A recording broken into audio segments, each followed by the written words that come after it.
everyone, it's Sherry Carroll with Hero Arts, bringing you a quick little technique called Rainbow Distress Inking. Here's the card I'll be making, and as you can see, I have the colors of the rainbow going from the top to the bottom. To start this project off, I'll be using my flower leaf background, and my inks are Barn Door, Wild Honey, Peeled Paint, Broken China, and Faded Jeans. I remember years ago I learned the colors as Roy G. Biv, and that's the colors of the rainbow. So that's red, orange, yellow, green, blue, indigo, and violet. So here I have a piece of plastic, and this is what I get with my cling sets. And what I've done is I've just rubbed my barn door onto my craft sheet, and now I'm wiping off the excess. And I'm using this piece of plastic as a mask in a way so that I can just get part of the color of the ink pad. So as you can see, I'm getting about an inch, maybe inch and a quarter of the ink onto my craft sheet.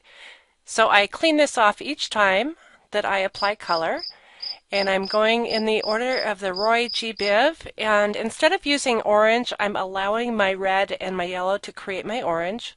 So now I'm using my peeled paint, and again, I'll wipe off my little piece of plastic here.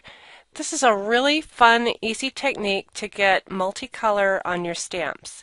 You can go ahead and do this on your stamp, but I'm using it on my craft sheet because I want a little bit more of a muted color with the watercolor. So here I'm putting down my Broken China, and I'll go ahead and wipe this off one last time. And now I can add my Faded Jeans. As part of my rainbow, I'm not adding any purple into the bottom. I'm letting Faded Jeans be my last color. Okay, so once I have all my color down, I can go ahead and grab my stamp, and I love the flower leaf background because it's got a lot of bold, solid area in it. So I'm just laying this on the ink and doing a little bit of wiggle. Now I'll go ahead and shift it down a bit, and this will let those colors blend a little bit more, giving another wiggle, and then back up above where I had it the first time and giving another little wiggle. And now I can peel this off, and you can see the color on the stamp. I'm following the sketch for the April challenge on the blog, and it has a sketch that has 4 strips of paper. And so what I'm doing is I'm laying these down on my craft sheet in the way that I'm going to have them sit on my card. So I want a little bit of gap in between, and then I'll be stamping with my stamp, but this is exactly how I want it. You could put a little adhesive down on the table to hold your pieces in place, which would make this part easier.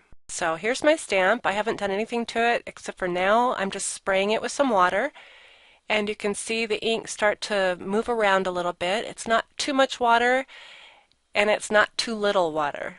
You kind of get used to like maybe giving it 4 or 5 sprays since it's a large stamp. And now I'm just pressing this down onto the paper. And you know, when I do this technique, I do let it set into the paper as much as I can and let all that color soak into the paper. So I'm just gently pressing on the edges of the stamp, and now I can lift this off, and I can peel my little pieces of paper off, and now I have my mixed color, and they're just gorgeous.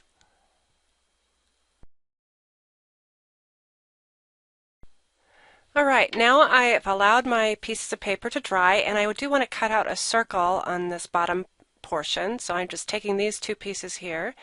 And I have a piece of just regular printer paper here, and I'm just adding some repositionable adhesive. So I'm just putting these in place, and I'm going to go ahead and do the same gap in between the papers that I want on my card. So once I have that done, now I can go ahead and lay down my circle die, and this will add a little frame around the message that I'll end up putting on my card.